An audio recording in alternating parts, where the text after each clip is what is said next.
မင်္ဂလာပါဒီနေ့တော့မဖို့တူဘူးရင်းချက်စားရအောင်ပေါ့နော်တူဘူးနဲ့အမဲသားနဲ့ချက်ထားပါတယ်ပထမအဆုံးချက်စားတာဆိုရင်အရင်ကိုစကောင်းလုံးလို့ဝီမြောက်ပေးလိုက်ပါတယ်ပဝင်ပစ္စည်းတွေကတော့ရွှေရှင်းပါတယ်ပဲပြားရယ်အမဲကျိတ်သားရယ်ပြီးတော့ပဲငပိပေါ့နော်ပဲငပိအနှစ်လေးရယ်ကိုတုံးထားပါတယ်အရင်ဆုံးတော့ဒီပဲပြားပေါ့နော်ပဲပြားဒီတူဖူး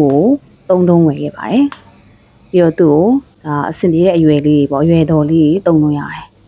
ဒီမှာတော့တရုံကို6ပိုင်းလောက်တိုင်းလိုက်တယ်ပေါ့နော်အဲ့တော့တုံးပြီးသွားပြီဆိုလို့ရှိရင်ပွက်ပွက်ဆူနေတဲ့ရေထဲကိုစားနည်းနည်းထည့်ပြီးတော့သူ့ကို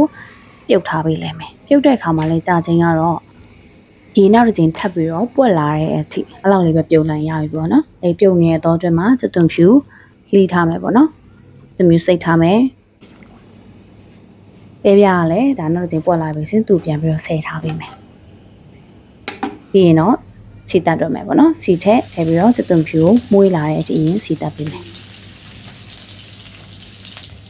စသွန်ဖြူစီတက်ပြီးလို့ရှိရင်တော့အမဲစိတ်သားထည့်လိုက်မယ်ပေါ့နော်အမဲစိတ်သားလည်းပါစားဟင်းကမိုးနဲ့ကျူနှက်ထားမျိုးမရှိဘူးရိုင်းမယ်ကြော်ထည့်မယ်ဒီညမှာကိုအမဲသားမစားဘူးဆိုရင်တခြားအစားထိုးပြီးတော့အသားကြီးထည့်လို့ရတယ်နော်ပြီးရင်တော့အရသာအတွက်စားနဲ့အချိုးမုံမဲထည့်မယ်ပေါ့နော်ဒီလိုရှင်ပဲတခြားပါမထည့်ဘူး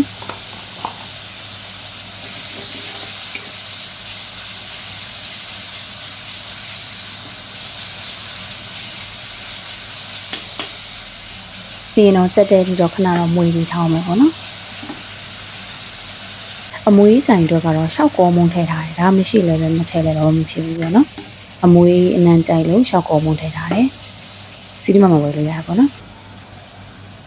ပြီးရင်တော့မဟင်းအသက်ဒါမပိုင်ဟင်းအသိမ့်မျိုးစားကောင်းဟင်းအသက်ဖြစ်တဲ့ပဲငပိအနှစ်ကိုတစွန်းမောက်ထည့်ပေးလိုက်ပါမယ်သူကနည်းနည်းငံနဲ့ရတာရှိတာဖြစ်တဲ့အတွက်ဆောက်အများကြီးထည့်စရာမလိုဘူး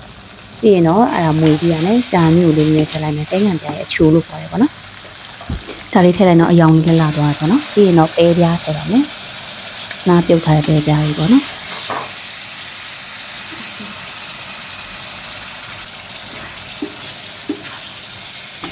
အပေါ်အောင်နဲ့အောင်ခဏလောက်မွေလိုက်ပါမယ်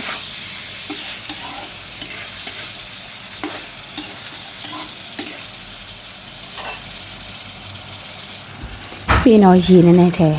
မစဒီနားမှာရေလေးကိုဒီထက်ပို့ပြီးတော့ထည့်လို့ရတယ်အဲဒါပို့ပြီးတော့ကောင်းတယ်ပေါ့နော်အဲ့ဒီအရေရဲ့အရာသားလေးကပိုကောင်းတယ်ဒါပေမဲ့ဒီမှာတော့အများကြီးရောမထည့်ထားဘူးရေထည့်ပြီးတော့စီလေးပြန်လာပြီးလေဆိုရင်တော့ခေါ်ရေတစုံဖြော်ထားလေးထည့်လိုက်မယ်ဒါကတော့ပြည့်ချင်လို့ပါအကွေးကိုမထည့်ချင်ဘူးဆိုရင်လည်းဘာမှအရာသားအတွက်ပြတ်သွားတာမျိုးမရှိဘူးပေါ့နော်မထည့်လည်းရတယ်ထည့်ရင်တော့နည်းနည်းပြစ်ကလေးနဲ့ပို့ပြီးတော့စားကောင်းတယ်ပေါ့နော်ခေါ်ရေလေးနည်းနည်းပြစ်လာပြီးအရာသားလေးလည်းညီးလိုက်တော့အတော်ဖြစ်ပြီဆိုရင်တော့ဒါချမ်းနံမဲဖြစ်ဖြစ်နံမဲဖြစ်ဖြစ်ကြိုက်တာပေါ့နော်ကြိုက်တဲ့အမွေးကြိုင်ရွက်တစ်ခုထည့်အောင်လိုက်လို့ရပါပြီ